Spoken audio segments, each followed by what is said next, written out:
always like to show my tits for this.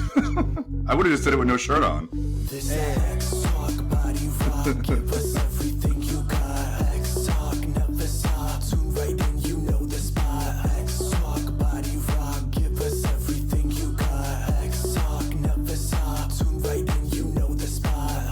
Hello, and welcome to X Talk, a show where I sit down with your favorite artists, entertainers, and content creators to talk explicitly about all things extravagant. My name is Markus X, and today I am joined by Bobby Knight of For the Love of DILFs Season 1. Welcome to the show, Bobby. The original, the OG. The OG. Here you are. Thank you for gracing us with your presence. It's an honor. No problem. I wasn't doing anything else. It's freezing here. Okay, so before we jump into the juicy details of the show, I want to make everybody wait a little bit. And I want to talk about you. Let's talk about, where you grew up, your journey a little bit, and how you got to where you are today. I'm from Boston. That's pretty much where I grew up. I've lived all over, but that's like, I like to think of growing up as kind of like where you went to like elementary school. Right. And that's Boston. No, so I'm from there, but then I've lived all over. I lived in New York, Providence, Florida, Vegas, LA, San Diego. Like now I'm in San Diego. I'm in where am I right now? Chicago. I'm in Chicago now. When you move that much, it's hard to keep up, huh? Yeah. You're like, is it snowing here or is it not snowing here? Is it somewhere that snows or not? Surprisingly, I've been here for 2 years. I just actually signed a lease for a third year, and I had never seen snow here. I've seen snow. Obviously, I'm from Boston, but every time it would snow in Chicago, I'd be out of town.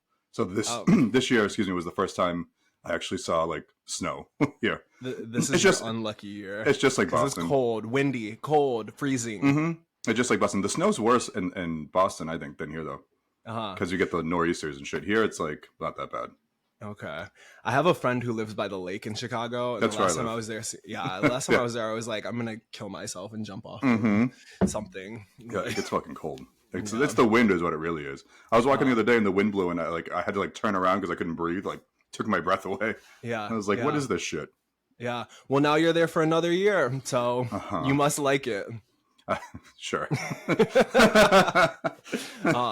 So I don't know if you know this or if you remember this at all, but I actually know you from San Diego. Do you remember this at all? Mm-mm. Okay. Amazing. No. So I lived in San Diego for about 8 years. And this was back in my early 20s. I was out at the clubs all the time, at the bar, Riches, Flicks, all of that. Oh, so you know Miranda. You don't know me. No, yeah, exactly. I was going to bring it up and I was like, I don't know if we're going to talk about it or not, but yes, no, fully. And so I feel like we've followed each other online for however long now, just over the years. I just thought we'd like hooked up and that's why I followed you. Not yet. I was the night is still young. I was like, maybe I hooked up with him before. I don't know. Right. No, yeah. So I remember you from San Diego, just seeing you out at the club, seeing you at the bar. Mm-hmm. Do you want to talk a little bit about Miranda for people who might not know? Is that something you know? Touch base on? I haven't done drag in almost 2 years now. Last time I did drag was the day after I got back from filming DILFs. I had to get in drag for another audition for Weakest Link. I had to get in drag for that. Amazing. And then I didn't do drag again until not this birthday. My birthday's in August. Last August was the last time I did drag. I did a show at Charlie's and Safi's show for like a random Wednesday night, and I haven't done it since. Okay. I did it I was full time. I was in drag 5 nights a week. When I was in San Diego, I ran the VIP at Riches, and I was in drag constantly. But the thing about drag is like now everyone can do it. Everyone's a drag queen. This doesn't matter if you have any talent. It doesn't matter at all. You can get on that show with no talent, no experience. So it wasn't it anymore. You're not going to pay me $50 to look like a fool and then pay someone who learned their makeup on YouTube $50 to do the same thing. It's not how it works. Like I cost more money. My shit's more expensive. I've been doing it longer. I mean, Jujubee and Fina Barbital are my drag parents. Like you're not going to pay me $50 to do a gig. Yeah. That's not how it works. Yeah. The other girls can do it, but that ain't for me anymore. So, I mean, but if people come with the coins, maybe it is going to be for you again, huh? Yeah, no, if you pay me my booking fee, I'll do it. Just no one wants to, because everybody does drag. So if I tell you that I want you to pay me $200 to do a gig, they're going to be like, well, who's her name who just started doing drag will do it for $40 in tips or drink tickets. It's like, okay. Right. Let her, I guess. Well, Miranda's in the closet for now until somebody... Literally. Like, wait. Want to see something really funny? You want to see what I was doing yesterday?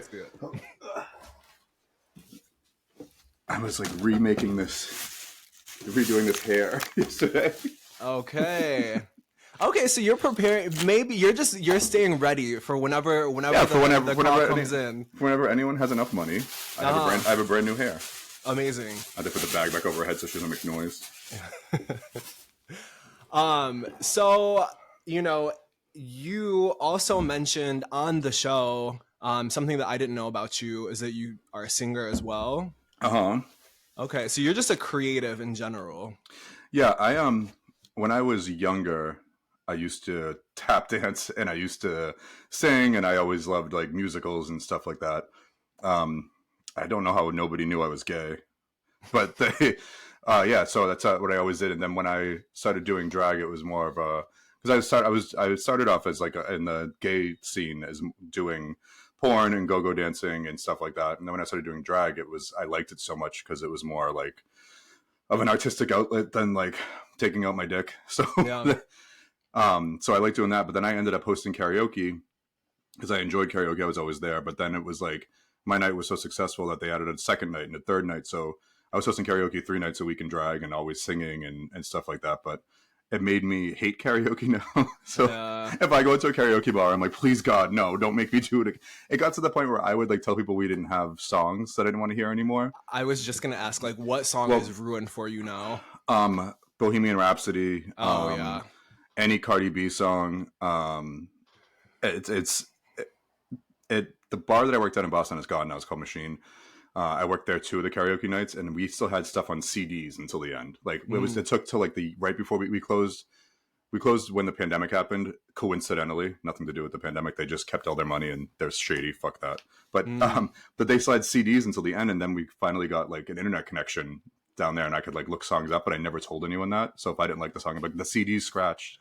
Yeah. And I have these young kids coming because they're an 18 plus, and like, what's this? What's that mean if a CD's scratched? I was like, fuck. What is a CD? Yeah. But then the other bar I worked at, I was more just like the host of it. So like the DJ did all the music stuff, so I really didn't have control. But I had a dressing room I could go to whenever someone would inevitably sing Bohemian Rhapsody. Okay. It's a 10-minute song. Don't take up 10 minutes of someone's night with your bad singing. They need like the amended version of the song. Like just get to like the good parts. If you're gonna do it, like cut it down to like 2 minutes or something. The only one who did it well was Pink. Pink covers it, and Pink does it well. So let's let Pink. If Pink wants to come to my karaoke night and sing it, I'll think about letting her do it. Weirder things have happened in the world. I would lose my mind. Nah. It's just thinking about like the CDs or whatever, and just riffing really quick. Have you realized or have you seen like how the kids now are like trying to bring back cassettes? So like a lot of like major artists are starting to release release like music or like projects on cassettes as well now. I didn't see that. It's I have a VHS, a couple of VHS tapes in my suitcase. I was like, I have stuff I haven't unpacked since I've been here, and I have a couple of VHS tapes, and it's all like I used to record like Mad TV and Real World and stuff. And I was like, oh my God, I haven't seen even like a VHS in so long. Growing up, my dad had a bunch of some like dirty videos, like VHS porn tapes. That's the first time I watched one. I wore those out. I wore them out. The first porn I ever watched on VHS was called Huge Bras, and when I saw it, I thought it said Hugh Bars because I was a little dyslexic. So I thought it was like a movie about some dude. So I like put it in and I was like, oh, and then I like I knew where it was kept, so I would like steal it and then I'd put it back at the mark where it was all the time. Yeah. But then thinking about it, it's like I was jerking off to the same shit that like I'm like, oh, gross. Also, it's like. You may have been looking at different things than what you're now. No, I was. And like looking back on it too, that's what it was. It's like, it's this thing about like huge tits. And I'm just like, out of the way, it's lady. I'm trying to see some dick. Yeah. I want balls slapping, like do the close up shot, all of that. Mine was like, it was like barbarian people. I've seen it like in my, like as I've been older now, and I'm like, wait, this still kind of hits. It's like the barbarians, and they were out in like the fucking middle of wherever, just fucking. with their big with their big like Okay. 80s hair. I live for that. Oh yeah, no, it was still a vibe. Okay, so was that kind of when you had like your sexual awakening then? Was it around that time? Probably. I was always a whore, so it was probably really young. Which I mean, saying that and then thinking about it now, it's like I think that was when I started to become like addicted to porn, and then I started doing porn. And once you start doing it though, I like when I watch porn, I don't watch like studio shit. Never. You just want like amateur. Yeah, and you got to think about it, some of it's not even amateur. There's like people that just like the way that I film stuff for like my OnlyFans and everything now is like I just film like a hookup, you know? Right. Like I don't want the storyline. I don't believe any of that. I don't need to. The one that I hate is like, what's the one? It went like viral. It's like in front of my salad. It's like you see them having sex in front of you. Who's this for? Right. Who's this for? Right. Yeah. I'm like, just put the camera right there, and then you have sex right there, and that's it. Yeah. I'm gonna fast forward to the cum shot. Right. Is that your favorite part of all of it? It's everyone's favorite part of all of it. It's not it surely isn't the dialogue.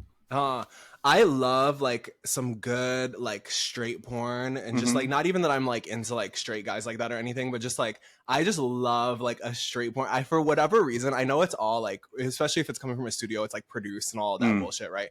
But like I don't know, there's just something about straight porn. I feel like it's because I grew up watching it, but like I still go back.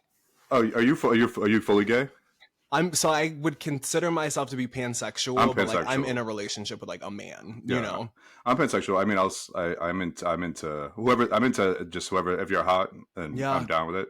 But like what that's is your some vibe? of the. So if it's if I'm dating a girl, like think like Christina Aguilera when she was going through like her dirty phase, like trashy early 2000s. Hell yeah. That's always been my type. Yeah. Okay. Well, any ladies who are out here listening, you want to come to freezing cold Chicago? I'll show you a good time. In my studio apartment. So I'm curious then, like, I mean, you kind of have started to touch base on OnlyFans and retiring drag for the moment until people are paying the booking fee. Would you say that you're channeling a lot of your creative energy now into like OnlyFans content creation, or how are you channeling your creative energy? No, I haven't really been filming any.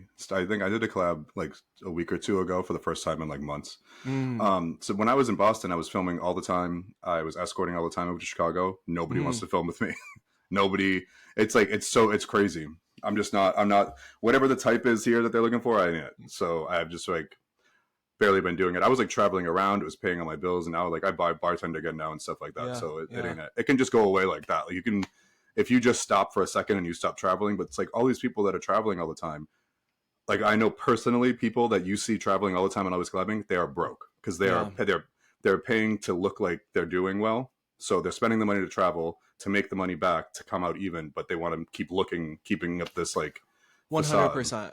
It's keeping up the numbers and the following on Twitter, and Twitter sucks. Like, and again, that can all go away. Like, I had almost 200,000 followers on my Twitter when I got just deleted, and I couldn't get it back. Yeah, and now I've never been able to get back up about 50. It's like none of that matters if you're going broke to keep a fake number on the internet. But fully, and it's not even just like people who are content creators, like X-rated content creator. Like it's like musicians. Like it's influencers, you know what I mean? Like it's really, a lot of people are truly living a facade online. It's really, really interesting. And I feel like the more you're like in the scene or like in the know, like, and you start to see shit and like you meet people and you see it, it's just like, ooh, you know, you get to peek behind the curtain like on some Wizard of Oz shit, you know? It's if I didn't go viral from my season and get like that big push of followers, I probably would be still, because no one will book you if you don't have a certain amount of followers, and no one's going to follow you if you go onto someone's page and you see it's hot. Like people won't follow you. People won't follow you if you have too many followers or if you have too little, which I think is nuts. Like I know people that'll go, they'll be like, oh, he's hot, and they're like 100,000 followers. I'm not following him. I'm like, what? So now you won't follow them if they have too many. You don't follow them if they don't have enough followers. It's like it's crazy. But then I got like an organic following on Instagram from the show, which was helpful because you get half the people that follow you on Twitter and shit like that, like they're in the closet, they're DL, they're not gonna like talk to you. They're just a number that's watching your shit. But if you get following like the way I did, it's like people are interacting. Although they were making fun of me and saying me and Nate's voice was fake and all that shit, it's like it still was an organic following, and that meant more than people who like pay for their followers or just have people who follow and never interact. Yeah. I mean, you're getting eyes. And I feel like and we can get more into it like once we start talking about the show more, but like, I feel like any opportunity to be able to get eyes on you for whatever it may be to like grow like that kind of authentic following, like I feel like that's why a lot of people like do different shows. Not to say that, you know, that was your intention, but like just different shows. Like people are like, okay, like great, like I have eyes on me and now I can promote whatever it is that I'm doing. You know, like you really have to be smart, you know.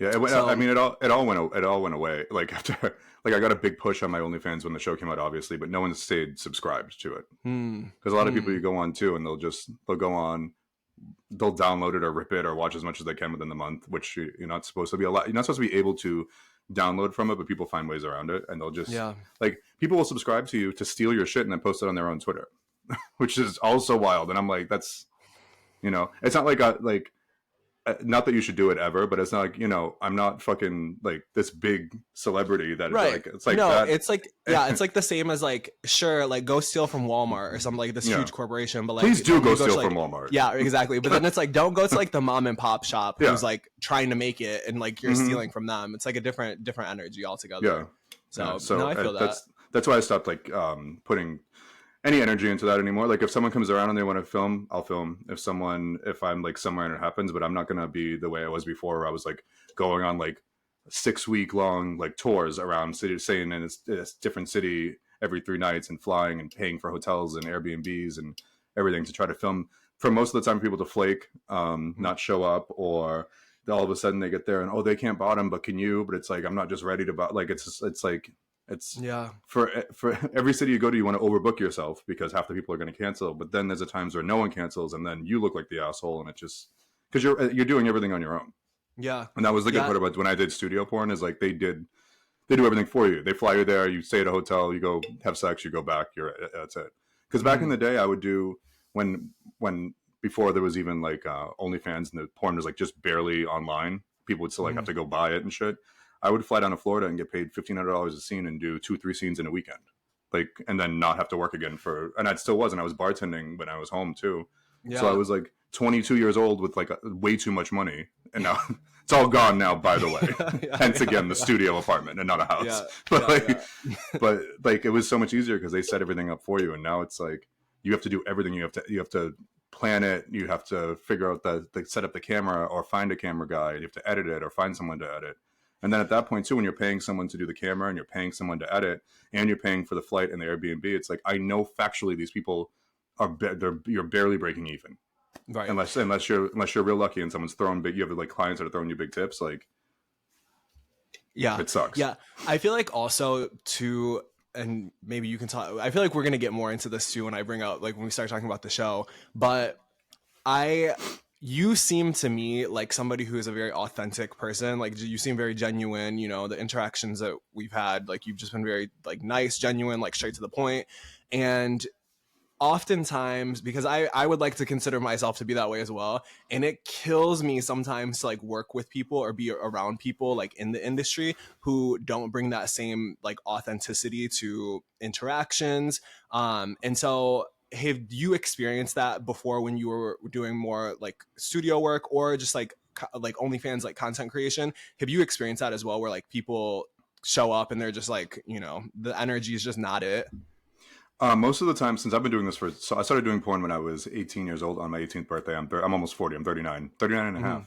I know a lot of these people, so I know who I don't want around me. So I've had only one scene ever that I didn't post. Actually, I lied. There's been a couple I haven't, just because technically like something went wrong, the light went off the camera, but like that none of our fault. There was one scene ever that I just did not post just because it was a 3-way, and one of the guys couldn't really take the dick, and then the other guy that was there wasn't really into him, but he was just doing it because he thought so, and you could just tell, like no one was like mean or bad, or it was just like nobody was into, like it didn't look good. So that was the only time I've never filmed.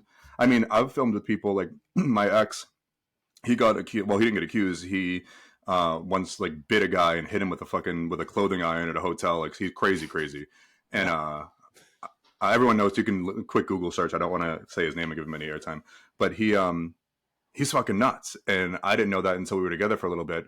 And then I deleted all the shit that we had together. So like, did I know what was going on during? No, but the second I found out. So I've had situations where I've filmed with somebody and then they've done something insane and I've deleted it. Yeah. But I've never had someone come over and because I don't think anyone's going to be, no one's really usually mean to me, to my face. I'm told I'm intimidating. They're like, I'm not going to fuck with this guy. I wish to God, imagine fighting me naked. How fun. We film that, put that on OnlyFans. Yeah. Honestly, there's an audience for it. I worked at Cell Block for a while. It's a bar right here. It's really cool. It's like an Eagle. It's like a hookup bar type of thing. But I can tell you sometimes I've broken up fights with two men with hard dicks. Like in the back, it's like someone's fighting and they're both like fighting, but I'm like, pick one or the other. Yeah. Pick one or the other. Has the blood not transferred yet? Is it not shifted around when you're all riled up? It's crazy. Well, because at bars like that, because it happened. I saw it happen at the Eagle in New York once too. Actually, speaking of, is like someone caught their boyfriend cheating and started like fighting them, and this boyfriend was getting fucked. And then the dude came in and just started beating the shit out of both of them while he was still inside. The guy's like up against the wall. It was during Pride. It was funny. Whenever shit like that happens, I'm sure you probably have a shit ton of good stories, especially like working the bar and just like all of your experience so far, like throughout your life. But whenever shit like that happens and like you're not the one that's a part of it, you're just like, what is actually going on right now? Like, what the fuck? Like, what is happening? I'll tell all the time people get in any sort of fight. I'm like, what are you doing? This looks so stupid. But if it's me and I'm in a fight, I'm like, everyone be on my side and help me fight. Right. Yeah, no, fully. Like, we're committing to this. Like, I feel this right now. And like, we know what the vibe is. Yeah. Well, before we jump into the show, this does seem like a good time to take a little bit of a break. So for this break, I am going to shamelessly self-plug. This is my song Until the Dawn, the remix from my album Heaven's Gate, the deluxe edition. And we will be right back with you guys to talk about For the Love of DILFs Season 1. Money tells the time just like a Casio. If you bout that afterglow, let it go DiCaprio. Going out tonight, gonna drink a lot of vodka. Yeah, sipping on my sister, grabbing this yeah. If they got some money, then they gonna get yeah. If they find this out, then I'm thinking that they hot. Got these niggas hooked on it, call me the supplier. Get another hit and I'm gonna take you higher. Baby hitting notes, I can conquer the fire. Got 'em on their knees, praying like I'm the Messiah.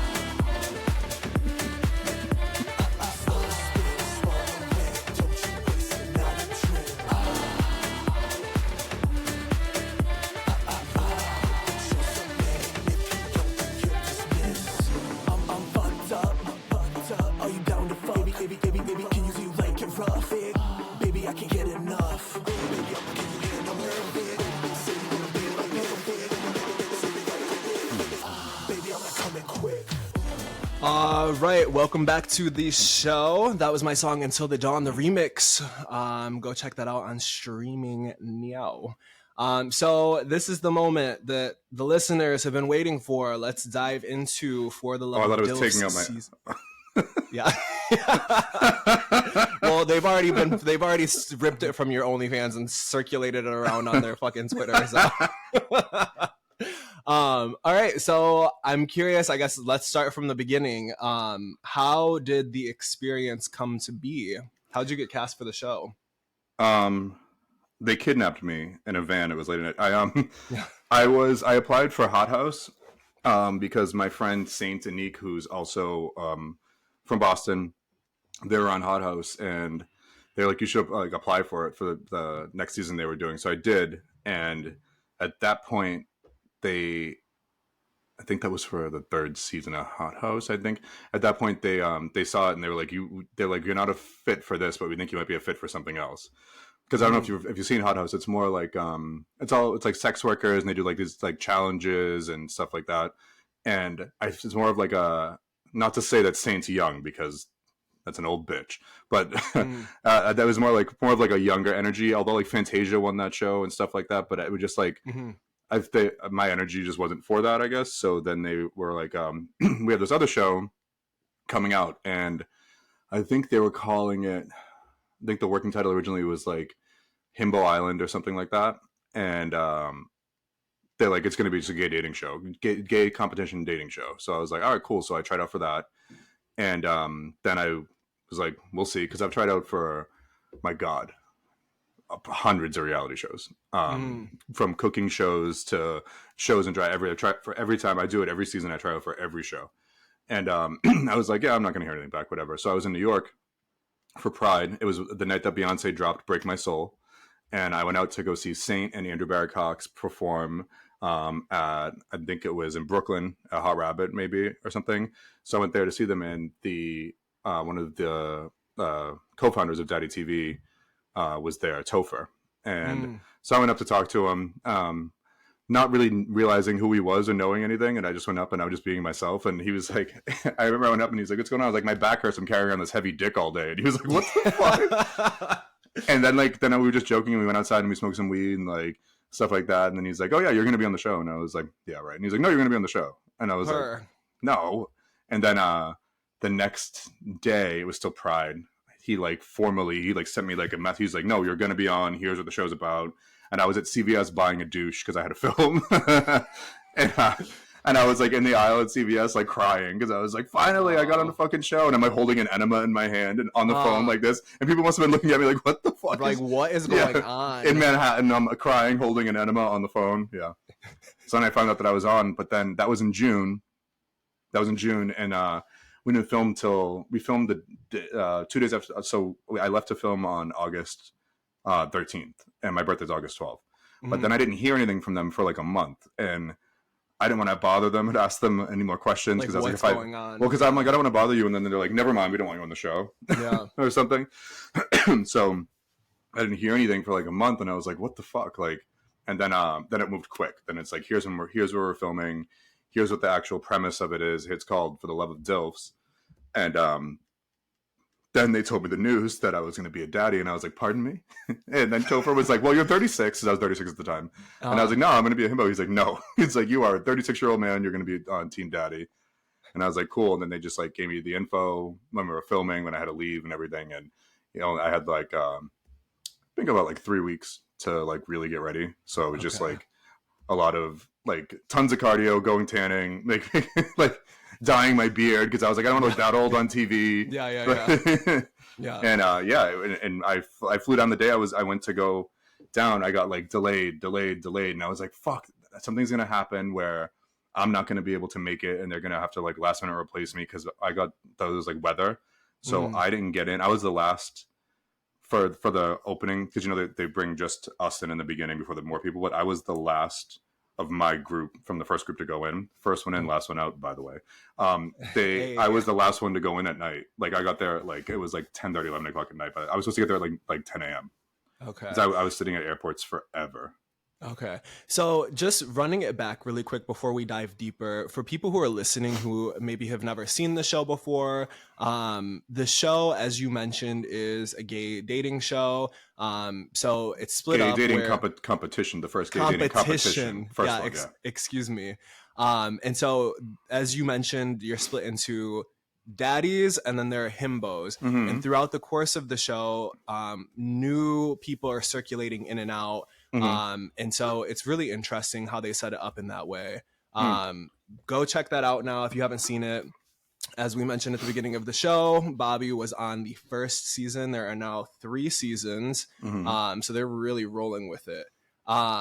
Okay, so diving deeper now into your experience, how long were you in the house? So from when you got there from the airport, and then as you mentioned, you were last one out there for your side, for your team. So how long were you in the house for total? I think it was 8 days, 7 nights, I think. Okay. So this was short. It's quick. They film it all quick. Okay. Yeah. So they have a thing called Dark Day on shows, or Dark Days, where they'll be filming and then they'll have a day where there's just like there's no filming and you can kind of go do whatever you want. We didn't have that on my season. So like season 2 and 3, when I talk to people from those seasons, or I just recently produced a show for Daddy TV. It's called Slayers. It's coming out soon with Tiffany Pollard, New York, as the host. It's gonna be it's amazing. Like gay Big Brother traders. It's gonna be so good. Amazing. I can't say much more because we've only just announced that there's no like trailer up. But anyhow, But they all got dark. Keep an eye out. They all got Dark Days, and we didn't get one. And we also like when I went to produce for the show that I just did, like the catering was like on point, and the snacks and I was like, they gave us in the morning. We got up and I had an energy drink that I had them go to they didn't have like a Costco's or a BJ's card, so I gave my mom's number to go use. So I got to get free energy drinks every day. So in the morning I had a banana and an energy drink. Amazing. And then I was sick to my stomach and nervous until lunch. Yeah. Because every day I was like, I'm gonna go home. And then at lunchtime we'd get like something that would be like sandwiches or something. But then for dinner every day, Artie, the other owner of Daddy TV, loves Italian food, and it was catered. It was Italian food it's a dating show where we had to have our shirts off all the time, and they'd be like, "Here, eat all this pasta, and then we're gonna go outside and take our shirts off." Insane. And then the kicker is I'm allergic to shellfish and apples, and there was shellfish and or apples in almost every meal we got. Oh, so you couldn't even eat it. So the first like 3 days, I was like, didn't want to. Again, I was like, I don't want to say anything and like get in trouble or them be like, you're being difficult. So like the third day, I was like, I'm so hungry, and they're like, oh my god, yeah, please, like. So that I ended up ordering like just like grilled chicken and salad for me so that's what I was eating every day, just like grilled chicken and salad. But like that was the easiest thing to do. And then when Joshua came in later, he's like, no, it's for everybody. I was like, no, this is specifically dietarily. Yeah. He's like, yeah. I'm like, I know. But yeah. he still to this day, if he listens to this, he still won't get it. I can only eat this. I get that you want to eat this because you're on a diet. I can only, and he's like, no, it's everybody. And I'm like, oh my god. He's like, bitch, they're not about to catch me out here eating this pasta, and I gotta be shirtless. He said, I'm getting some salad too. Well, then season 2 compared from season 1 to 2 and 3 is like they were more, because I mean it was the first time they did it. So like by the time I was producing for the show, I just did like people had the specific dietary restrictions, and the food came with a name on it, and there was like it was just more well oiled. You know what I mean? Not that it was bad. Like I wouldn't trade my season for 2, definitely not for 3, because God, what the fuck was that? But like I wouldn't trade my season and my experience or anything. Yeah. Okay, so your experience in the house, I am curious, was there anybody, I mean, you were only there for 8 days. You said 8 days and 7 nights. So just over, I guess, like around a week total. Mm-hmm. Was there anybody during that time period? And again, without saying any names, like we're not trying to be messy. Oh. Was there anybody that you just like didn't fuck with? Like there's one that none of us fucked with, and he was there for one day. He came and he left. Yeah, that one. I forgot who didn't want to come back for the final. I forgot what his name was. Yeah. No, he wasn't allowed to come back for the final. Oh, because he's messy. Yeah. He sucked. Horrible energy. I knew him, and he pretended. When he walked in, he's like, I know you. You've performed at one of my clubs before, because he would go around and sing his little fucking whatever the hell, he would sing his songs. Yeah. And I was like, I know you. He's like, no, maybe because I'm famous. And I remember laughing all the way through the mansion, like out loud. I was like, oh, fuck you. Oh, yeah, is that how I know you? Yeah, he just wasn't. So he didn't want to be, well, it's like, he went in there and he wasn't into anybody, which he could have just like on season 3, Justin was like, hey, I'm not feeling anybody. I'm going to go. I don't want to take up anyone's time. Yeah. He could have just done that instead of just been miserable and mean for a whole fucking day. Yeah. He's, great body, horrible person inside and out. I told him that after at the rap party too. I said, you're pretty on the outside, but you're fucking hideous on the inside. And I still believe that, in case you're watching. Well, here we have it. Hot off the presses. Huh. Okay, so then for people who are listening, at one point in the show, so you guys were separated. So the two teams, the daddies and the himbos, I suppose it's worth noting. Sometimes I forget when I'm doing these that people maybe haven't seen who the person is who's on, like they don't know anything. So like really fleshing it out, right? Mm-hmm. So it's worth noting. So your partner throughout the entire course of the show was Nathan. Mm-hmm.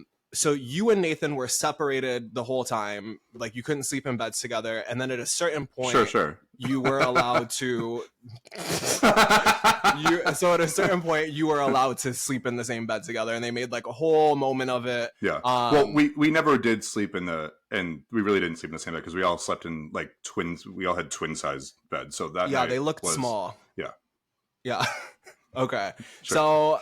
So were there rules while you were there surrounding like sexual activity? So or was it when they cast me, I asked, I was like, am I allowed like to have sex?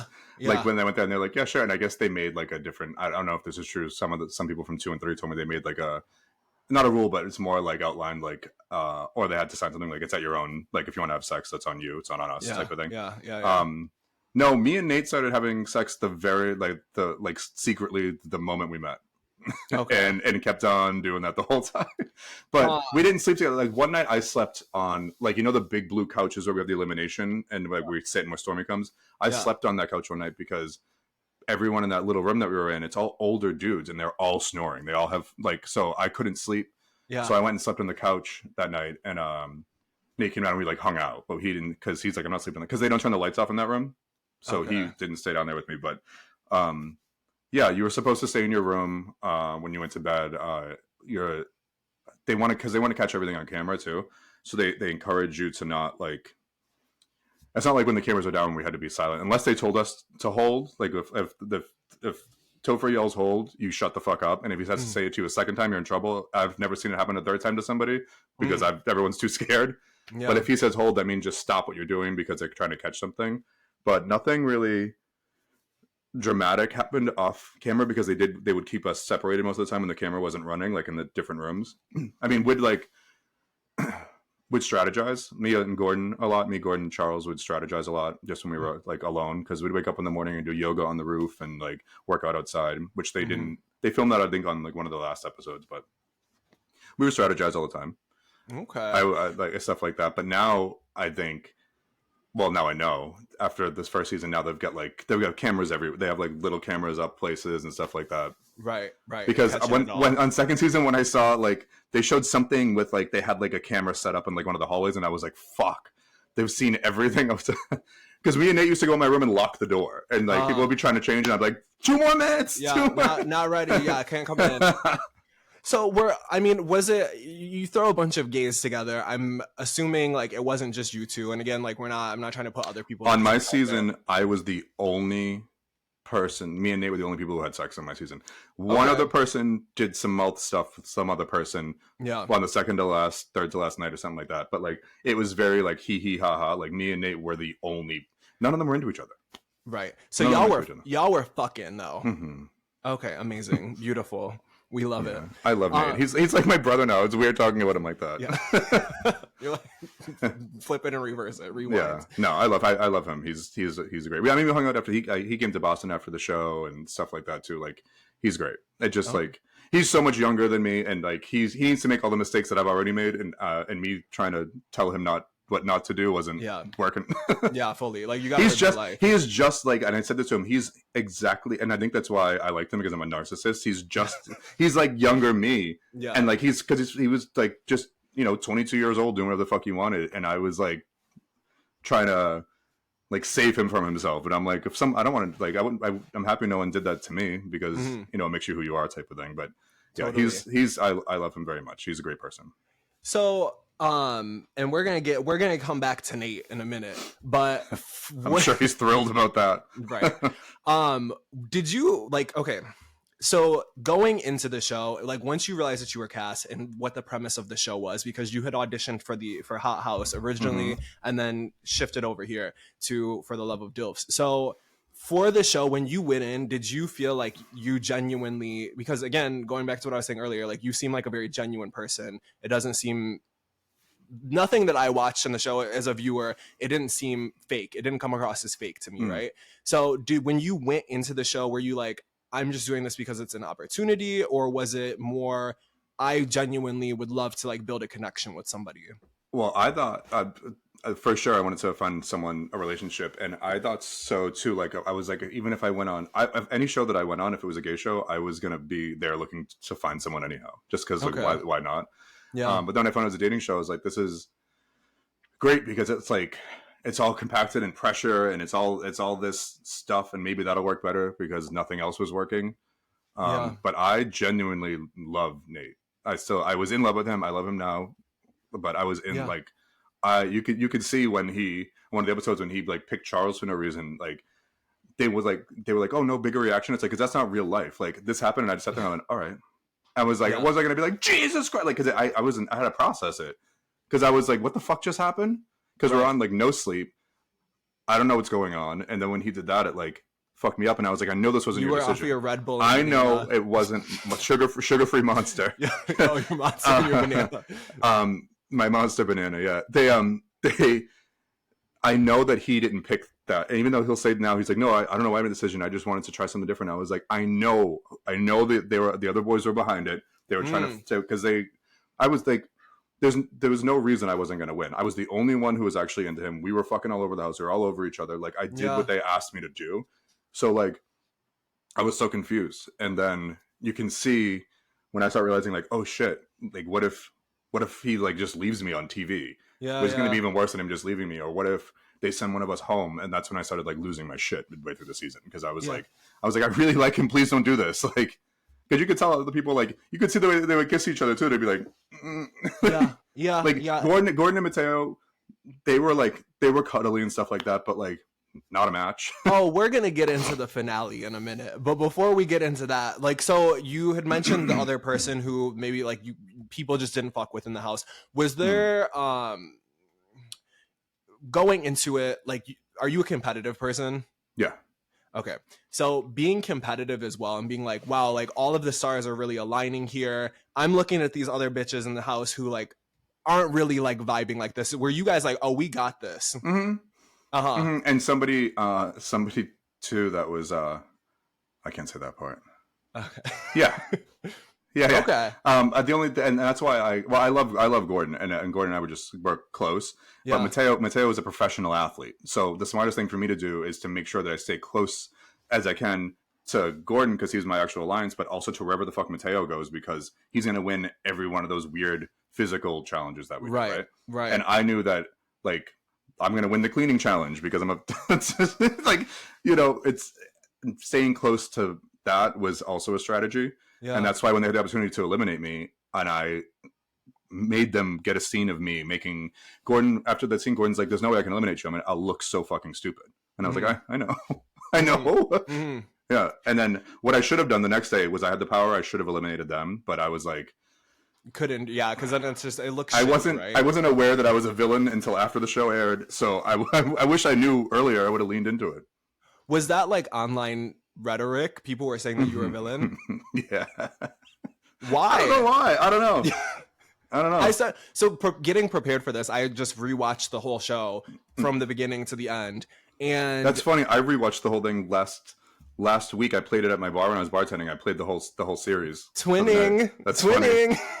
Hi. So to me, it didn't read it like the whole time I was watching it, and like I knew that. Spoiler alert, that you guys didn't end up winning at the end of it. You made it to the finale. It was you two, so you and Nate, and then Gordon and Mateo that made it to the finale. I lost by one vote. You said what? I lost by one vote. Yeah, no, it's like it was insane because like rewatching the show, I'm like, this feels palpable. Like it feels real. Like it feels like you guys are like genuinely like building this thing together, right? So I was getting ready, like, oh, I'm about to win today. Yeah. So, okay, so it came as a surprise to you as well. Shocked. Yeah. Okay. And so did it feel in the moment like, oh, this is just a popularity contest? Because for people who are listening, what happens at the end of it, everybody, the cast who had been eliminated, everybody had to place a vote. They become the jury. Yes. And so who they thought whose relationship would last the longest or whatever. And we didn't know, I didn't know. It was like the day before that we realized that that's how the ending was because it's the first season. We had no idea. Right. So I thought it was going to be like there was going to be some sort of thing where we had to do some sort of other compatibility test or Stormy picked or something like that. If there was a tie, Stormy would have broke it and she would have picked me. But and now I'm friends with Stormy too. Shout out, hi Stormy. Hey. but like people were mad that I got them eliminated, so they didn't pick me. Okay. So that was my question. It was like, did it feel like, because obviously, if you're only in the house for 8 days, it's like you're only building so much of a connection with these people. And obviously afterwards, you're also building a connection with these people. But I would like, for me, it would have felt like a slap in the face. Like, okay, so like, we're just picking our friends. No, not even their friends. Because Tokyo didn't even like Gordon. Tokyo was just mad at me because I eliminated his best friend. Okay, I see. It was funny because Matt and I'm friends. I love them all so much now, and and the thing with Matt and Lariah towards the end, he was like he's like all of a sudden he's like, let's team up. I was like, you haven't spoken to me for 6 days. Yeah. No. Yeah. But I told him and then I said yeah totally, and then I voted him out. Okay, so yeah, I mean, you really had to be like the sacrificial lamb, like going into season 1, like not knowing how things were gonna pan out. Yeah. But like, I feel like everybody, if you watch the season, like you guys should have won. Like, you know, it's just you went in, you did what the show was asking of you. Like you formed it like an actual genuine connection, and at the end, it just kind of got sabotaged by interpersonal relationships and people voting how they voted. Everyone, I still haven't let my mom watch the show. Or my aunt, I haven't let them watch the show, just because first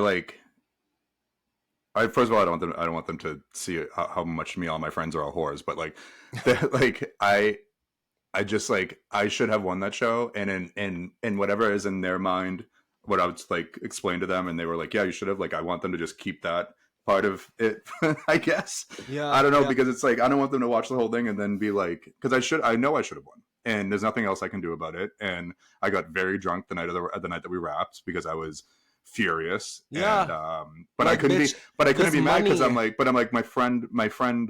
At least if it wasn't me, at least it was Gordon, right? Sure. So if it was somebody else, I probably would have been. But I would just like, I was mad, but in a way I'd never been mad before. So I was like, I don't know what to do. So like a bunch of us that were all like saying that like after the finale, after the reunion, and we all went out, like we got so drunk, and then no, it wasn't good. Yeah. I mean, but like it's so again for people who are listening, if you haven't watched the show, so there you receive, if you win, you receive, it was a $10,000 investment into your relationship. So it's $5,000 each. Yeah, so you got robbed of the original robbed queen of For the Love of DILFs. I know. Yeah, I'm the Shangela of. Oh no, no Jujubee. I'm the Jujubee of For the Love of DILFs. Right, seriously. Always second place. Yeah, what the fuck? So okay, so do you keep in touch with everybody from the show then, besides he who shall not be named? Yeah. Well, Alex Tikas, who was on the show, is a good friend of mine. Him and I have filmed together a bunch of times before. I knew Alex from before the show. That's why when I walked in and he was there, I was psyched. Alex, I talked to Gordon. I haven't talked to Jeffrey in a while. I should say hi to him. Yeah, I talked to pretty much everybody. If it's like if I see them online, we comment on each other's stuff. Yeah, we all live. No one lives here, so I don't run into anybody except for Jimmy from season 2 lives in Chicago. He produced with me on the show too. So like sometimes if I see people out and everything, but I don't have a problem with anybody really. Okay. From my season. Right. So would you say that you and Nate are the closest then? Like obviously you had this intense experience together that you shared. Is he the closest out of the cast? No, I'm still closest to that. I would say Alex. Okay. Just because I've known Alex for so long, and Alex has been in me several times. So hey. We've filmed together. People together. Yeah, but I'd be probably closest with Alex, and then Nate, and then Gordon after that. But like the thing, it's like it's been so much longer now, and it's like we were on a show where we dated each other. So like when I was with my boyfriend and he was with his, or I think he's still with his boyfriend. That like it's weird to be like, oh, who are you talking to? I was like, oh, Nate, you know, the guy from the show that I was in love with. Like, so it's like he knows I would be there for him if he needed me, and I know that he would for me. But it's like, it's a weird situation to be in because it's not like I can't just go over and hang out with him and like because it'd be odd. Yeah, it'd be like and I get that. But if we see each other out, we're gonna turn up for sure. Right. So post when you finished your time in the house, then could you tell us a little bit about, I mean, how you navigated the relationship that you were forming with him at the time? Like, how did that go kind of immediately after the show? Were you guys like seriously talking like, hey, like maybe we're going to do this? Or was it more like, hey, like realistically, we live in 2 different places. Like we did this cool thing together. When we left the show, well, first of all, when I left the show, I got so drunk that night before we had to leave that I acted like an insane person. So the next day I was hungover and I felt like shit. And then I got home and I remember the first thing I did when I like got home, I was sitting in the kitchen and then my mom was there and I started crying and she's like, what's wrong? And I was like, it's so quiet. Cause it all just hit me like, cause it went from like everyone around you all the time telling you what to do to being pretty sure I was going to win. And then none of it happening. And then the way I acted the last night and like, everything, and I remember just like literally crying. And she's like, "What's wrong?" I was like, "I don't know." And I think we're just processing everything because it's like it's a really weird place to be in. Like, especially if you really like someone when you're doing it and you're really into it and you really thought you like it's not a normal thing. Reality TV is not a normal thing to do. Although it's called reality, it's not regular for people to be like under pressure for 7 days, and like especially when it becomes to like, I think if it was a show where it was like just a competition show, I wouldn't have been as much. But it's like you're literal, like I was in love with him, which is wild after a week, like. And I didn't know what the hell was happening, so it was really stressful and like emotional. But then after that, like I remember I was sitting out back by the pool, and he called me. And they called me, and he was like, "I just wanted to see you." And I was like, "Oh, he does like me." And I was like, "Come to Boston." And then he was like, "All right." So I flew him to Boston, and I think he was here. He stayed here for like, oh no, there I'm not in Boston anymore. He stayed for like a week or something, like 7 or 10 days we were together. But then it was like towards the end of that, I was like, "Oh, this isn't gonna work. This isn't gonna work for us." Mainly because he was saying, I don't know if I should say what he said. Yeah, he should say that's for him to say. I was saying, like he came. He's just like I said. He was younger. He wanted to do his own thing, and I was trying to like control a lot of stuff because I was like, "Don't do this. Don't hang out over there. Don't do like." It's like all the things that I know to be true because I've gone through them. But then it was like I saw what I was doing. It was me being like. It was me like being his dad. You were being his dad. Yeah. But it's like I had a friend who used to do that to me all the time. Whenever I'd be like, "Don't do that. Don't go here." Try to like make me go home or make me do this, and like then I ended up resenting that person because I was like, "What the fuck? Let me do whatever I want." And it's like you got to let people do whatever they want, which was like hard for me because in my mind, it was him doing whatever he wanted because of me and my issues I was like, "Oh, so he doesn't want me anymore. He hates me." I mean, that wasn't the thing, but if you keep pushing that on somebody, then that's what they want. And it just ended up not being great. And then we didn't talk until they announced the premiere. We didn't talk for like months, and then they announced the premiere, and then we started talking again. And now you're brothers. Now we're cool. And like we went to the premiere and the finale party. If I'm ever in LA, I always hit him up. Like, because I totally got his perspective of it afterwards. But like. When I really like somebody, whether you're my friend or like romantically, I lose I'll give you the best advice ever.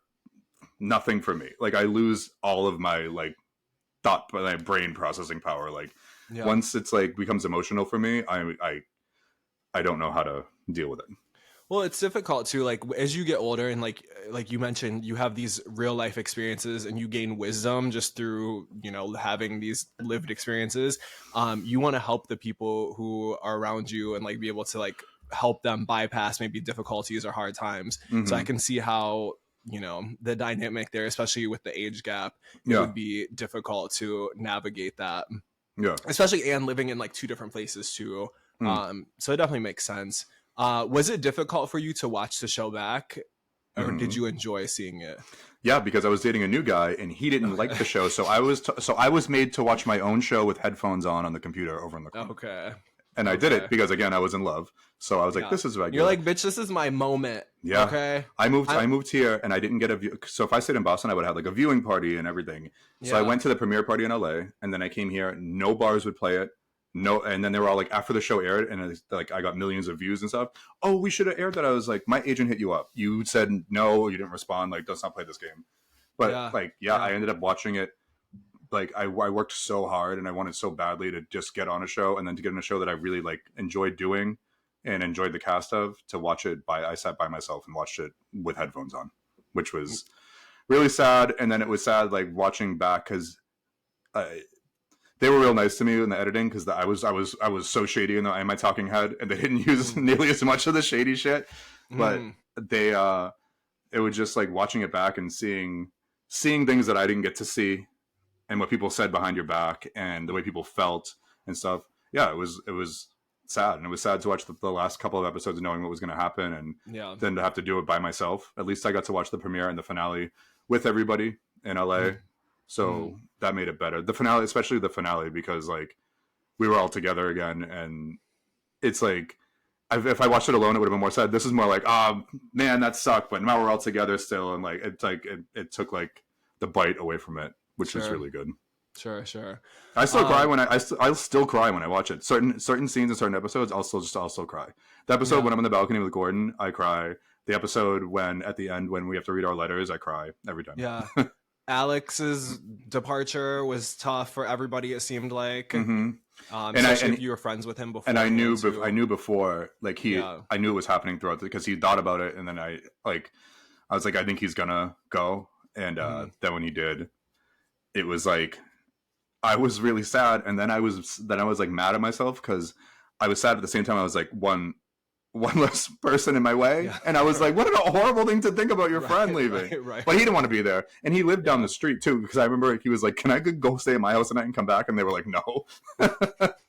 He just, I mean, you know, Alex is a big ass dude. He's like muscular and shit, and they had us on like literal twin size, like Yeah.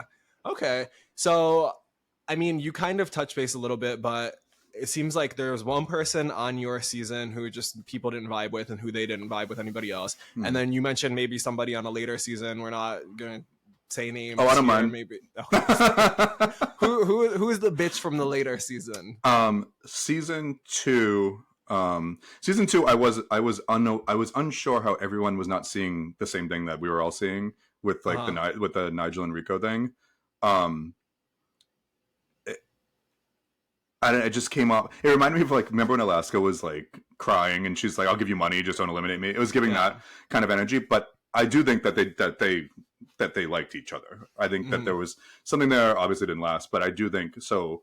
It was more just like the gameplay was off. Season 3, on the other hand, that just ended. I don't know what the fuck happened. Everyone was just rotten on that, especially the daddies. They were so queeny and bitchy and mean. And I've said it. It's just like, I stopped doing my podcast review after the third episode, and I was like, I'm busy. Just like, it wasn't fun for me anymore, because it was just like, how am I going to review this and make everyone look at it? It's like, it was just, you would think, not that it'd be any better, you would think it would be like the himbos that would be like the bitchy catty ones. Watching like grown men, that it was just like, it wasn't, you know, sometimes bads like if you watch I Love New York, like that's trash, or like Flavor of Love, it's like that's trash, but it's like at least a little bit entertaining. This was just like, there was no spin on it for me. In my opinion, I don't know, other people can feel whatever they want to feel. Just for me, I was like, why are they so concerned on like it was weird. I feel like oftentimes too with reality TV, I mean, and you will know now more than anybody now that you're working like on the production side of things too. Like, it seems like oftentimes like people go into shows and they're like, I need to have my moment. Like, I need to be like dramatic. I need to be like extra. And it's just like, baby, just be yourself. Like, just go and be yourself, and like let people fall in love with you for who you are. Like, you don't need to put on a character. Like, nobody, like, you can see past that shit. You know what I mean? And I haven't seen season 3 to like be able to comment on it, but like, you know, maybe it was something like that. The thing is too, it's like, I get it. They probably, I for sure, I know that they thought that they were probably just being like witty and a little bit catty and like whatever. Because like sometimes, because you're amping everything up when you're there too, most of the time, you know. I'm not a like that kind of person, which is why like when what happened to me on my season, I didn't react straight away. Like I internalized, think, and then I calculated what I do. Especially because I knew it was a game show. It's not just a dating show; it's a game show. So like I always had that in my mind.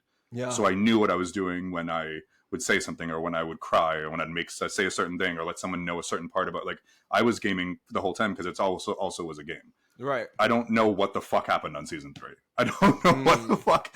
Knowing there's a jury too, and then like it was, they brought back Tony for my season. They brought him back for season 3, and they brought and Jay Seabrook was on, and he was supposed to be on season 1, but then last minute couldn't, and then Mateo was his replacement. Surprisingly, the one who beat me.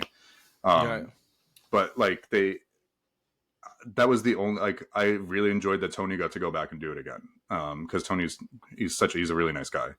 Yeah, he seems like a sweetie. And I met like, I met like Sam from the new season. I met him when I was in Burbank. He was really nice. I talked to like Justin and David and stuff like that. It's like, it was, I don't know. It was like Mean Girls Club meets For the Love of DILFs for me. That's just how I felt. It was just off, and it wasn't like fun, because there's a difference between like fun, mean, and catty, and being like reading somebody, and then just like mean. And I felt like it was just mean. And I've talked to people from that season that have felt that way, and they've been like, that's not how I meant it to be. And it's like, sure, I'm sure you didn't wake up in the morning and I'm going to be a real fucking asshole today. Right, But that's how it came off, unfortunately. Yeah. Okay, so I mean, enough with them. Back to you. What's Please. coming up next for you? I know that you mentioned and told us that you were working on the production for. You said the show is called Slayer. Yeah, it's already done. We filmed that last summer, so I'm just waiting Okay. for the show to come out. So my part's done with that. Okay. Do you So- want to get in front of the camera again? Like for Yeah. did you ever do something like Yep. another show? Yep, just waiting. Okay. Just okay. waiting. Hopefully they do they bring us all back and make us fist fight each other for a cash prize. With hard dicks. Yeah. With hard dicks, you have to be a rat. Actually, I should pitch that. They'd be into that. Do it as a challenge. Do that for sure. All that Hey, all that slip inside bullshit, the fucking inflatable shit, push each other off. Hard dicks only. I walked outside to that and I was like, what the fuck are we doing today? Yeah. In Florida in the summer, they had to like cool it. Everything was so hot. We had to keep like cooling things down all the time. It was so fucking funny. That was the funniest challenge, I think. Yeah, Besides no, the cleaning I was like, okay, Yeah. just push each other off of this thing. I guess all I'm doing right now, if you're in Chicago, come see me at Max's place. It's a bar. I'm there bartending. Yeah, I don't know. I'm going to start doing my podcast again when Slayers comes out. I'm going to recap that. Yes. But that's about it. Oh, subscribe to my OnlyFans and follow me on Instagram. That's what I have coming up. Hell yeah. No, honestly, let's fucking get this shit out here. And if you want to book for drag, booking fee, what'd you say, 200, 300? 200 bucks. You want me to 400? 200? You want me to host 300? No, I'll do it for 200 bucks. What the fuck? Okay. I'll do it for 200. I'm not wearing a new wig for 200. What if the producers over at World of Wonder hit you up like, hey, They do you won't. want to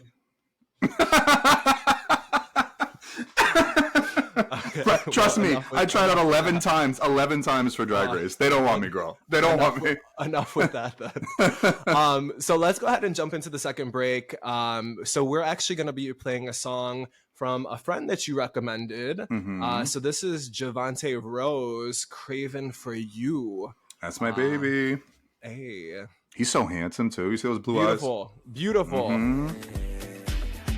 We just wanna party and bullshit. All the baddies and groupies, bad and bougie. Let's have a good time. We just wanna party and bullshit. All the baddies and groupies, bad and bougie. Let's have a good time. We just wanna dance. Hey, we just wanna dance, dance, dance. We just wanna flex. Yeah. Baby, come down to me. Yeah. I'm craving for you. It's me and you. Anything you wanna do. Baby, oh, you. Craving for you. Just me and you. Anything you wanna do. Baby, bonjour. All right, that was Craven for You by Javante Rose, future guest of the pod. He's from Boston too. Hey, we're going to get into everything with him here in a little bit. But this is a segment that I like to call X Marks the Spot. For those of you who are listening, if you want to call and leave me a voicemail to be played on the show, or send a text message, send a message, ask for advice, tell us a story. The number for that is 415-448-6630. That's your personal home phone. It's my personal home phone, exactly. Landline. Yeah. Yeah. Got it. Please hit me up. Send me dick pics, all of that. So that number. Okay. So as I just mentioned, this is a segment where people will write in. They have questions. They were asking advice, telling stories, all of that. So are you ready to kick it off with X Marks the Spot? I can't wait to give horrible advice to people. Hey, neither of us are therapists. This is just our opinion. All right. You're not a therapist? Sometimes This is the only reason I did this. I Fuck do. This shit. I'm a certified massage therapist, and people get on the table and they start talking. I'm Telling, a massage therapist too. I'm on rent. Yeah, So yeah. But you know what I mean? Like people just like and I'm like, okay, baby. they're not quiet. I'd be like, People shut up. People love to talk to me, and like, No, the massage, when I'm in a massage or in a car, like an Uber or something, don't talk. yeah, no, they love telling me their whole life story. Everything. Is it men or women that talk more? so most of my base of clients they're like mostly men. So the men. And they'll be telling me their whole life. Like some people really use me as like their actual therapist, and it's really interesting. Mm-hmm. But bartenders, same thing. But I have to listen at that point. Yeah, yeah. All right, so somebody wrote in, they said, what do you think about U.S. tipping culture? Whenever the tip screen pops up at the self-service kiosks, it genuinely pisses me the fuck off. Here's why it pops up at the self-service kiosk, Mary. Because someone had to put all that food out for you and put out the silverware and make the food and clean it and everything. Yeah. And they're getting paid $9. So leave $1. The people that are in the back, I like honestly when I read this, I was like, oh, this is definitely going on the show. It's really, I feel like it's people who have never worked in like customer service. I don't care. I don't care. You're a human person. Tip. Right, 100%. But it's like that's going to the people that are working. Like just because it's the kiosk, like there are still people doing the things for you. Like if it popped up at like Target at the self checkout, I'd be like, go fuck yourself. But like if you're somewhere where you're like where something has been put out for you, like at the self service, it's like somebody still made those sandwiches and wrapped them and put them out and everything, and it's like. And also, you leave them $1, they're only going to get like 70 cents of that dollar anyways, too. Yeah. Or go home and make your own food. 100%. To me, like whenever people bitch about tipping to me, I'm just like, oh, so you're broke, so you can't afford the extra little $2, $3, $4, whatever. Like it just don't go out to eat. Don't go out to eat. Exactly. It reads as like it's like cheap. I don't like cheap shit. Even like even when you get takeout, because I've worked in restaurants my whole life. I ran the takeout at Texas Roadhouse for a while, and we had our own like dedicated area for it because it was so busy. Who do you think is putting all that food in the things for you? Who's giving you your extra fucking cinnamon butter, you fat bitch? Yeah. Me. Give me the money. Yeah, bitch, keep your ass at home, okay? Seriously. Yeah, but it's like if you want to go to McDonald's. 100%. Shit, tip them too. I'm very pro tip. I also work. I tip places you're not supposed to, but then when you go back there, bitch, the service you get. Oh, 100%. And it's also just like, not even to be like too spiritual or anything, but it's just like, put fucking good energy out into the world. Just like let the shit, like if you believe in karma or something, just fucking pay the shit forward. Like, like just do something nice. Yeah, you don't have to tip the highest amount. You can just tip $1. You can leave, like, I know, like, I don't like the way, because at my bar, we have a little kiosk that you pay on, like you hand it over for the card and you pay on it, and it pops up like, the 15, 20, 25, whatever, and then customs at the bottom. It should just be custom, I think, because people they'll tip lower because of the top lowest, one, or they'll want to tip more, but the button's not there. So I think that it should just pop up. How much would you like to tip? It shouldn't tell you how much to tip. It's very easy to figure out 20%. You just move the decimal over one swap. Like yeah. Tip. That's the moral of the story. All right. Somebody else wrote in and asked, recently was thinking about bottoms who do too much, in quotation, do too much. You talking about me? They said, and curious your thoughts. Someone said to me the other night while they were in me, they were like, so we fucked. He got off, and then he was still hanging, and I was like, oh, let's do it again. And he was like, not if you're gonna be doing all that yelling. And I was like, you're like, bitch, I'm enjoying myself. So then I asked a friend of mine that I hook up with, and he was like, yeah, but I like it. He was like, I like with that you like moan and groan and shit like that. But I was like, I wonder if my neighbors like it. Right.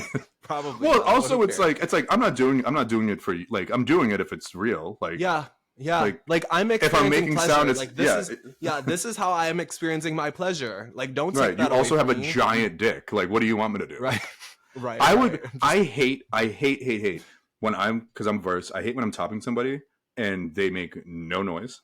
Because then I'm like, I'm like, you're like in your head, like, so I'm not right. No, and I'm like, I'm gonna go running start into their asshole because I'm like, you don't feel it, I'll make you feel it. Yeah. But then I also hate when somebody comes without saying anything. Oh, like, yeah. I used to hook up with this dude. He was so fucking hot, Australian dude, so fucking hot, jacked, huge cock, and we'd hook up, and he would just go, finished. What? After all that you just did to me. Yeah, I hated that, and that'll happen sometimes. Like I get if you get it trying to be quiet or somebody even still breathe heavy, just like. What do you think that is? Like, do you feel like it's like some sort of like repression? Like these people who are like that, like they can't, like they don't know how to like express that they're like enjoying themselves, like not even to be too psychological, but to be psychological. I think it's probably people that are just used to having to do that, maybe. But I also Yeah. think that's like some people think that it's like not masculine. Mm. Is most of the time, because like the dude who said to me the other day was like, he's like a bro, and it's like, I guess that's makes you more feminine if I'm like, but I'm not like, it's not like I'm like, yeah, daddy. I'm like, you know, like, yeah. I will say, to add on to this question a little bit more, like sometimes it is like if you're like, sometimes it's like when if I'm topping, like sometimes it does, if somebody is like doing too much in terms of like you're trying to like throw it back too much. It's like, we don't need, like, let me handle this. Like sometimes it does feel like that for sure. Like, if I'm not on top of you, then you're in control. Like if you have me in any position, then you do. I'm going with what you're doing. If I'm on top, I hate when I'm on top as a bottom, and then I'm like, stay, good boy. Like it's like, don't try to move with me at the same time. But yeah, I guess it depends. I mean, I like doing too much. I'd rather too much than nothing. Than not enough. That's how boring. Yeah. Okay, you heard it. I can get off alone. I don't need, right. You just silently come over and have sex with me. Or please do. I'm bored. It's cold out tonight. Yeah. All right. Hey, friend of the pod, Harry Shemansky wrote in and said, in all caps, need to know about the queen herself, Stormy. She's great. I speak with her often. She just recently did a comedy tour. She's hilarious. She was supposed to do a second one, but had to cancel on account of, the world. Yeah. She is also, people don't know or think it's a lie, she's a medium.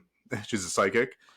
And I know, and no one believes it, and they think that she's just like she is. I've experienced it. She totally is. Whoa. Yeah.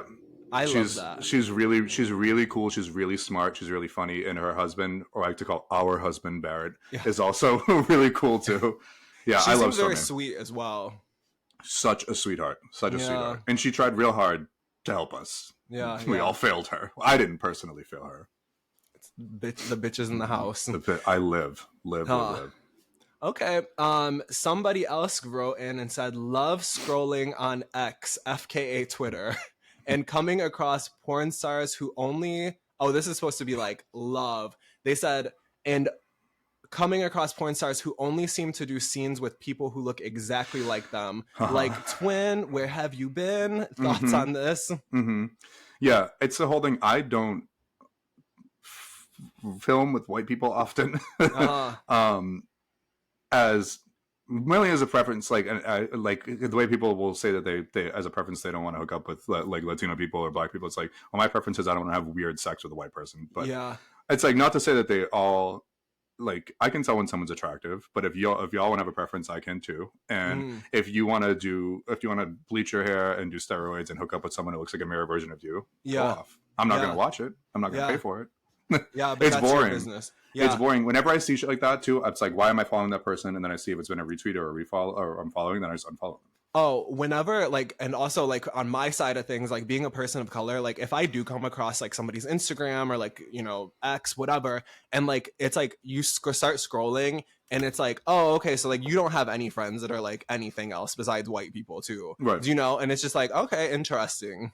But it's because they all have the most followers. So a lot of people buy followers and stuff too. But it's like they all have the most followers and stuff like that. But it's like, it's not even only with white. Like some of the bigger creators who are POC too. It's like it's the same 6 people fucking in different combinations. It's like, come on, Mary. Like do someone else. Do something else. Yeah. Like, but I mean, if it's working, I guess it's working. But not for me.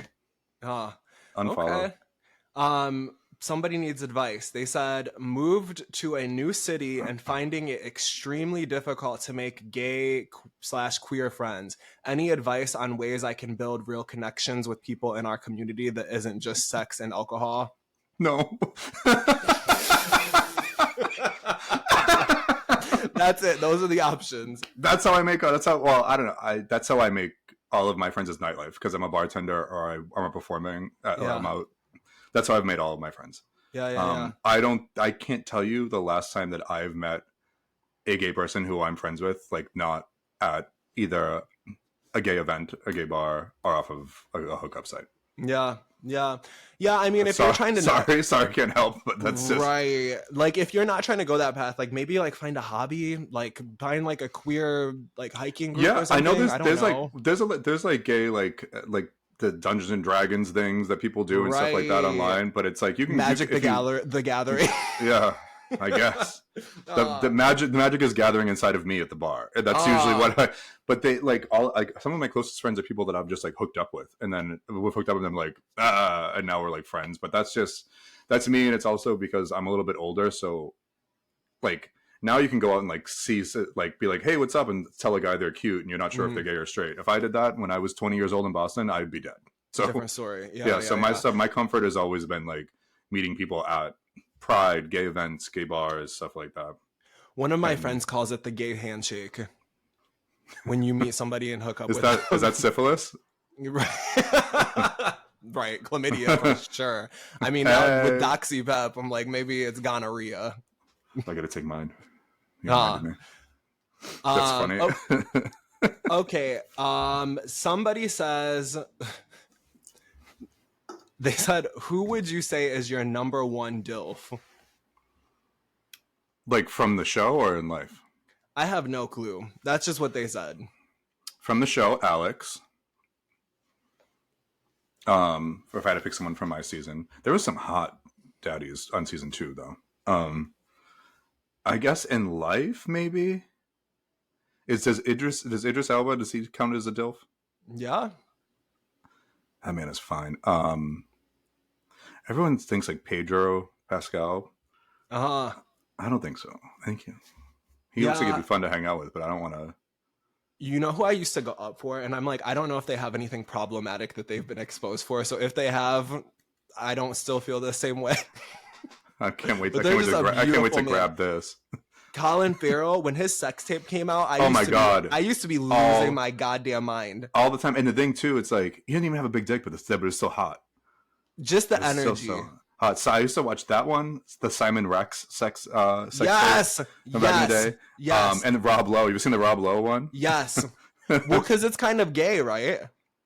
I feel like that one. Yeah, it's like it's a threesome, it's but queer. Like, I feel like they're close, but also it's like you're trying to watch it, and it's like you can barely even see anything that's happening. My God, the amount of times that I've jerked off to the fucking Simon Rex one, and like this is back in the day when you had to download it off of the internet, and it took like 3 hours to download, and then I'd delete it after I got off. I'd delete it because I didn't want to do it on the computer. Then I have to do it again. Yeah, yeah. I used to have and my parents will never hear this, so I don't even care. I used to have that's what you think. Get over here, guys. Yeah.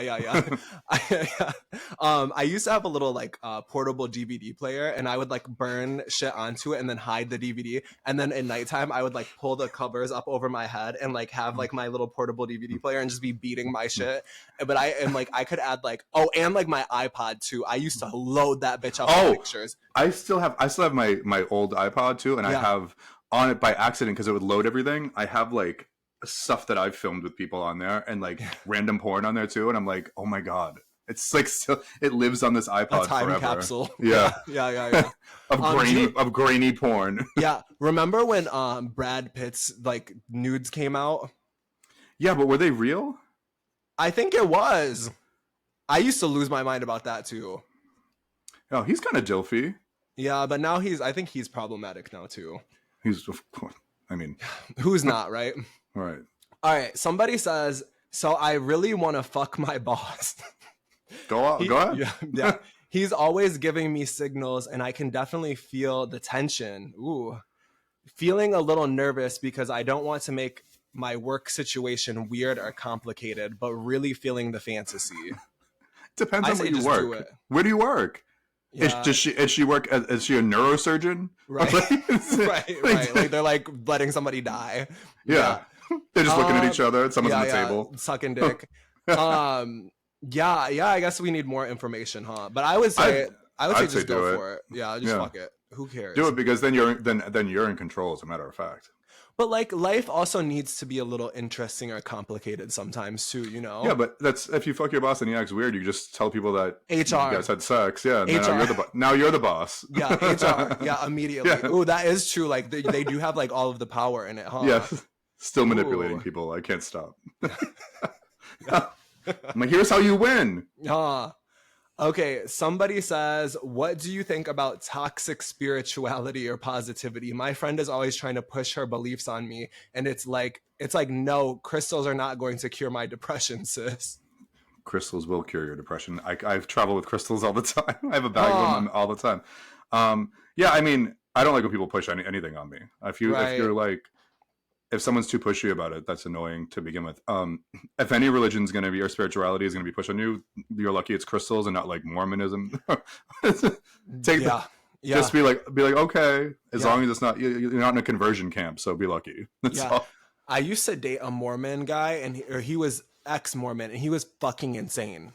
I Hope bet. he's doing well, but he was really genuinely, he had a lot I going just on. watched this show called My Husband's Not Gay Missionary on boys, Lifetime. you just watched. No, and no, so it was on TLC. I think it's called My Husband's Not Gay, Uh, and it's called SSA, same sex attraction. uh, There's a name for it, and they're like they're like, we have this community, and I'm like, the fact that you're using the terminology that we use with like community and like being queer for SSA, meaning they like guys and they look at guys, but they chose not to, and they're with these women, and the wives are sitting there like, mm-hmm.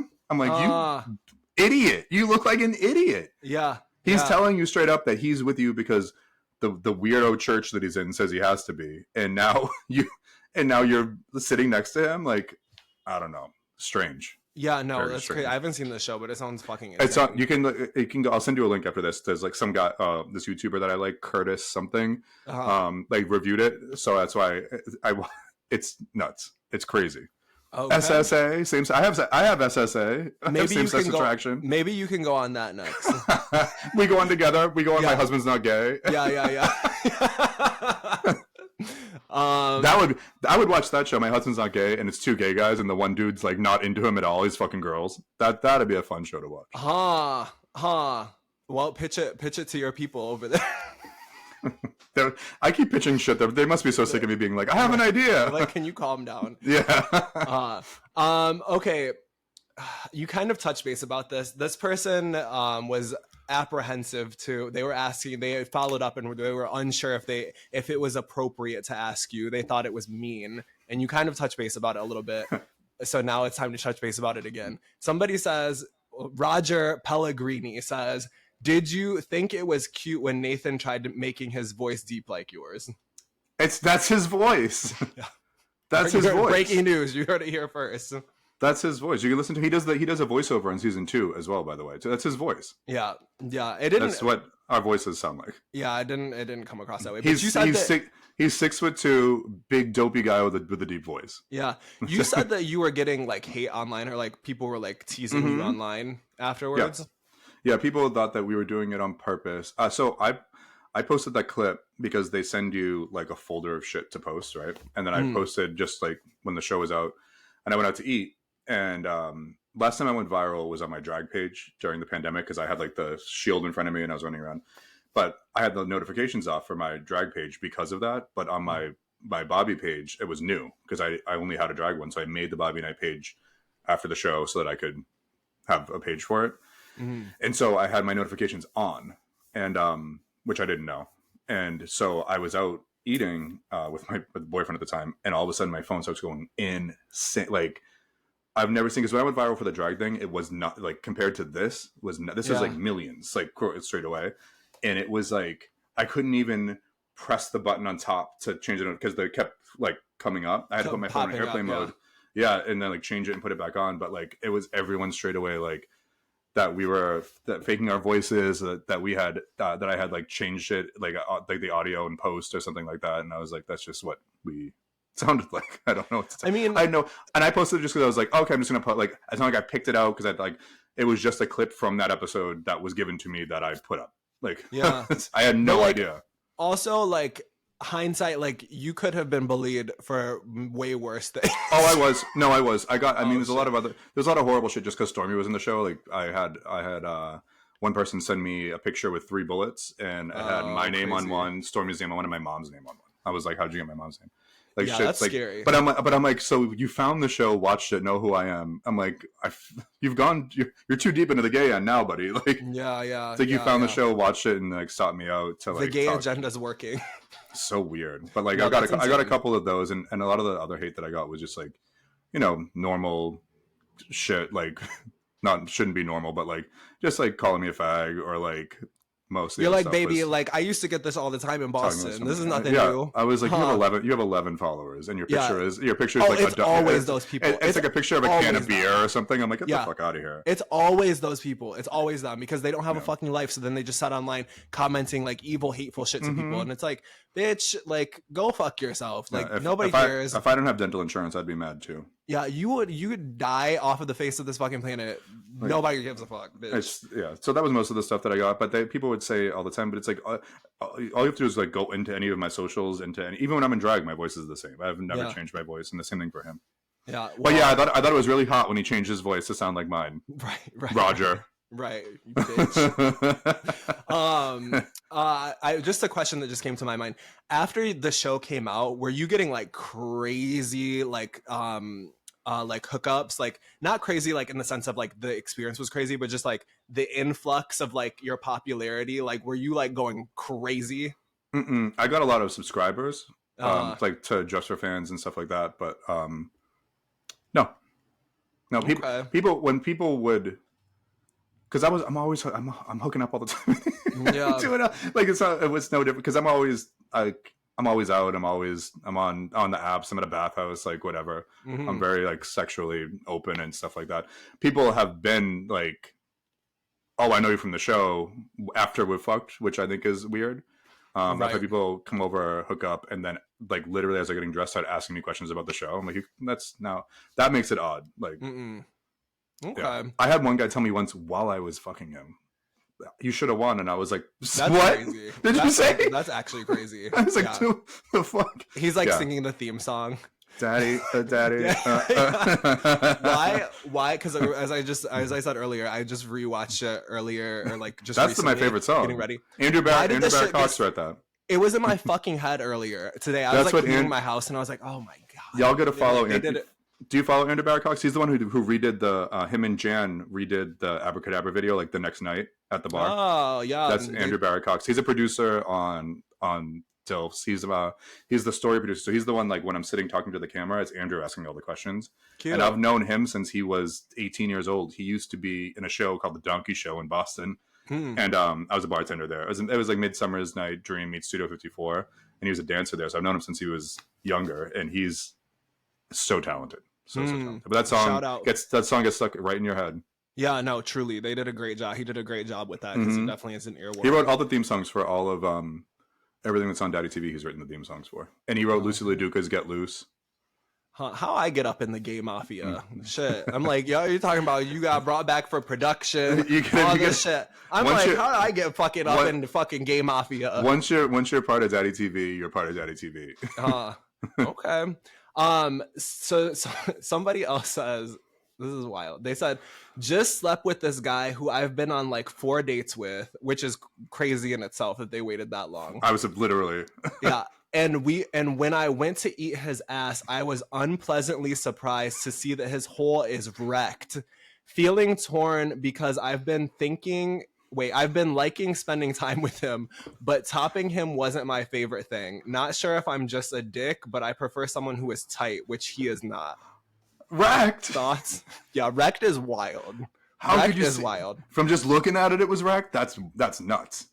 Wrecked is wild. Yeah. If I look at it and I can see something's been up, I mean, I'm going in anyways, but like... I don't even I guess like they're not even really asking a question, and it's not really like advice or anything, but it is kind of... I think what he's trying to say is like he likes him, but now he doesn't like top. He likes him, but he doesn't like the sex supposedly, yeah. or maybe he's turned off. But like then you should have had like wait for the fourth date to fuck, and then not have the conversation about are we only fucking each other. That's kind of your own fault. But like it's like. Yeah, if you're not exclusive and you're just going on a couple of dates, and if he like literally he got fucked and came right to your house, that's a little. Yeah, he should but like take also a it's shower. like, yeah, like, Wrecked! what is the like what is the game plan here? Like, so you've been on these 4 dates, like you like this person, so now it's like, are you trying to form a relationship? And But like, he doesn't this is like. the He doesn't only even thing like stopping. He doesn't like stopping topping you? him. So no, don't be with him. I wonder like how wrecked he is. Maybe you can fit a Mary. fleshlight up in there, and then Okay, go on. like maybe if he's that wrecked, like they could just fit the fleshlight inside.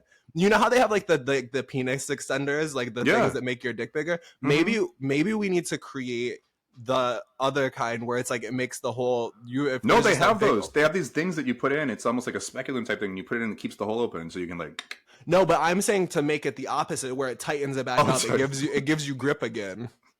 Like you need like an insert.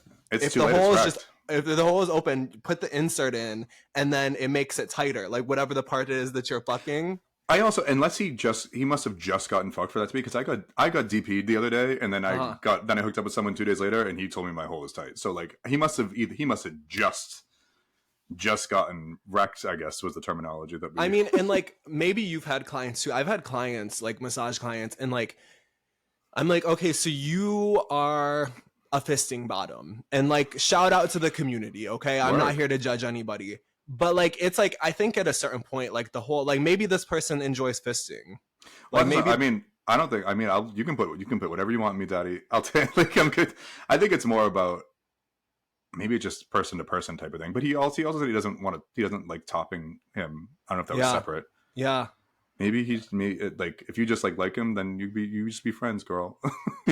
Racked. Okay. He said racked. Racked I is wouldn't. crazy. If in his mind is racked, so in my mind I'm picturing like they're stuffing a turkey, like it's like blown out, like Arby's roast beef or some shit. But like you're never gonna get that out of your mind. You're never gonna eat his ass again. If that gross you out that much to write into a podcast to someone that you don't know, like you're never gonna eat his ass again. Yeah, you gotta let it go. There are more fish out there. That or like get into fisting. Like you maybe dive deeper and like just fully go. Like the Gaga clip, I go deeper, and when I feel it, I go deeper and deeper. Okay, our last question says, "What are your thoughts on the afterlife?" What the fuck? Do they think I know personally? Because I was on. Look, Maybe they just want your opinion. oh, that's because people on TV are in the Illuminati. Yeah. Well, I personally I know on account of the Illuminati, but I don't know. I think personally that your energy disperses and you either reincarnate or you go somewhere else. Ooh, Or- energy dispersing. Or it's all just over. In which case, that's why I'm getting cremated, just in case. What if I lay there and I'm still aware the whole time my body's rotting? Yeah, that's wild. Yeah. What That's if wild. what if my hole looks wrecked Yeah, and then whoever the for all person is- eternity? whoever the Yeah. what are they called, the Mortician. morgue? Yeah, the mortician. They're like, oh man, maybe this person's a mortician. They're writing in. They've seen lots of wrecked holes. I don't know. My last thing is I've written in like, please make sure my hole looks good for the funeral. Yeah, Because I want to be put ass back up. Yeah. Yeah, like how like women when they have like if they give birth and they have to like They rip stitch from them their V to back their up. A. Yeah. Yeah, and then they're like reborn. Their vaginas are like reborn again. You can get that done too. You can get like you can get Hole hole tightening? well, the hole tox is supposed to make it less wrinkly, but there's this thing that's like you sit on something and it like stings Wrinkly? you. Yeah. Hold on, I You gotta can do think whatever about you this want. for a minute. You can do whatever you want. I'm just trying to think if I have seen a hole that I would describe as wrinkly. I'm trying to think of a hole that I've seen that's wrecked. Wrecked is crazy. Okay, well here you have it. Can we find out? Can you we go send a back? picture? Yeah. Send it to me on Instagram and I'll let Yeah. you know, or Twitter or something, or Blue Sky. I'll let Yeah. you know if it's wrecked. And in a matter of fact, send him my way. Ooh, you like a loose sloppy hole? No, I want to interview him. I want to find out. You're like actually we're casting for a new show right now. Yeah. I just pitched a show. To I them. have it set up like a Barbara Walters interview. We're like in nice chairs. Yeah. So tell me about your wrecked hole. Yeah. Whenever I think about Barbara Walters interviews, I always think about the Whitney Houston one. Mm-hmm. Wait, was that? No, that was Diane. No, it was that Diane. wasn't Barbara. Yeah, yeah. That wasn't Barbara Walters. That was Yeah, who? Diane Sawyer. Diane Sawyer. Yeah. Such a good. That's so good. So I watch. good.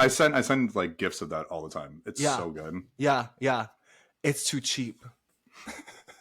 All right, y'all. It's well, too wrecked. It's too wrecked. Let's get shirts made. Okay. So this was X Marks the Spot. Again, that number is 415-448-6630 if you want to send a wrecked whole picture from future guests. You'd be sorry you said that. I know. There's a couple people. No, there's a couple people on Instagram who be just sending me shit on. Do you think it's because of those photos you post? That's a whole different conversation. It is a whole. That's a whole different conversation. Yeah.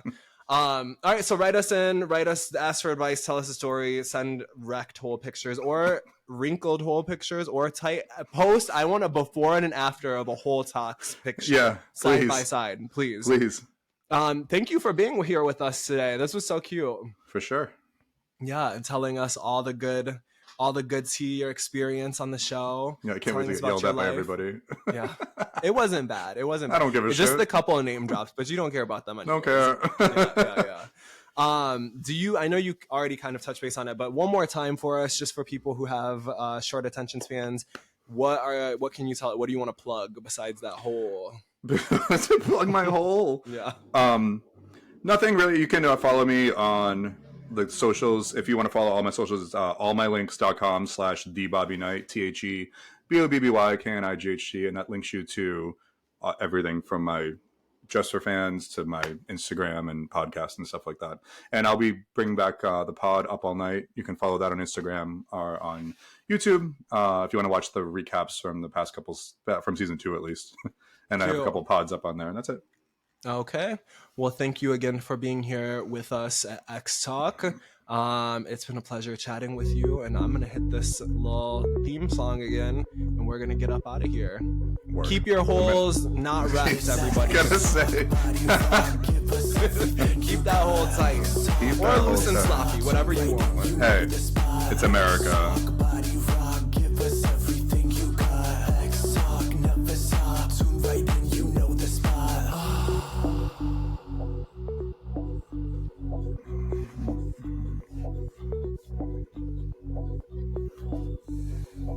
All right.